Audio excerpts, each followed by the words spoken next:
Bonjour à tous, bienvenue dans cette vidéo du lundi où on tacle comme d'habitude la difficulté principale rencontrée par mes étudiants lors de notre formation TOEIC la semaine précédente.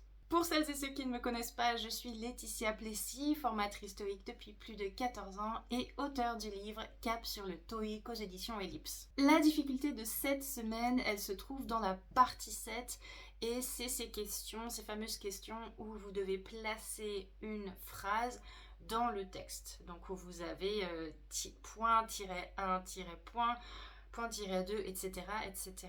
Donc je vais vous expliquer comment ça fonctionne déjà, parce que parfois c'est un peu confus. Et ensuite, on va faire 4 exercices pour s'entraîner. Alors, il y a 4 choses à prendre en compte. Et la première qui est ultra importante, c'est pas d'interprétation.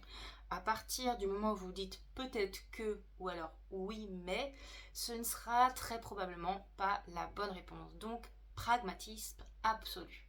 La deuxième, c'est surtout penser vraiment à lire la phrase d'avant, ou même les 2 phrases d'avant, pour bien être sûr du contexte, ainsi que la phrase d'après, pour être sûr que bien ça colle avec ce qui encadre. Ensuite, pour aller au plus précis, il faut regarder si on a des pronoms démonstratifs, par exemple these, this, another, etc.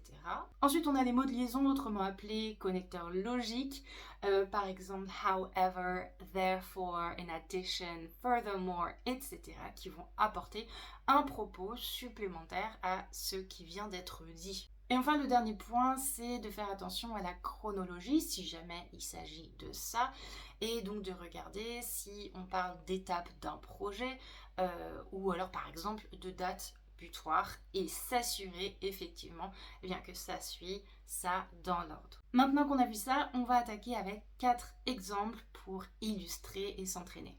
Donc, pour la première phrase, vous avez à placer This mandatory workshop aims to equip our leadership team with advanced strategic tools. La question, est-ce qu'on va le placer en 1, 2, 3 ou 4? Je vous laisse mettre la vidéo sur pause, je vais vous donner les réponses. Donc, là, la bonne réponse, c'était l'espace 1. Pourquoi? Parce que ici, on introduit le but de l'événement dès le premier paragraphe, en faisant écho à the primary objective. La deuxième phrase à placer est However, freight transport has been temporarily suspended in the Northern District.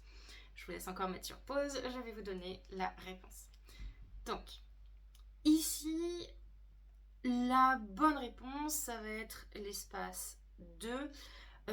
Parce que tout simplement, ça justifie immédiatement le retard qui est mentionné par le transporteur juste après l'expédition. Notre avant-dernier exemple, voici la phrase à trouver. The firm has allocated 5 acres of surrounding land for environmental conservation. Je vous laisse mettre sur pause, je vais vous donner la réponse.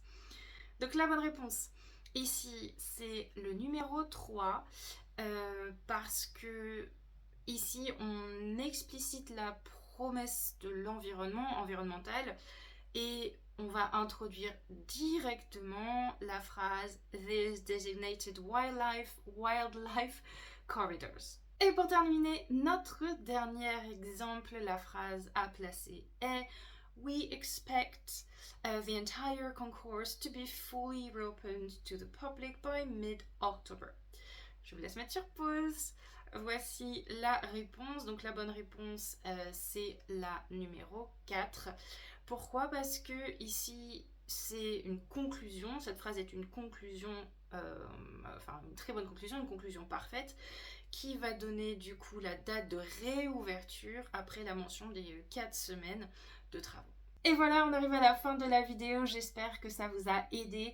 N'hésitez pas à me marquer en commentaire si vous avez des questions et que vous avez besoin d'un peu plus d'informations. Les formations TOEIC sont ouvertes, n'hésitez pas à m'envoyer un petit message soit en commentaire, soit sur rockthattoeic.com si vous avez des questions. Et surtout, n'hésitez pas justement à aller sur le site pour obtenir votre kit TOEIC gratuit. C'est 6 emails, une fois tous les 2 jours, avec un petit cadeau dans le dernier email. Et après, pas de spam. Vous avez le formulaire à remplir directement sur la première page ou alors sur l'onglet quiz directement. Et surtout n'oubliez pas de vous abonner, ça permet de faire grandir la chaîne et donc de donner accès au plus grand monde à ce contenu gratuit. Ceci étant dit, je vous souhaite une très belle journée et je vous dis à lundi prochain dans une nouvelle vidéo.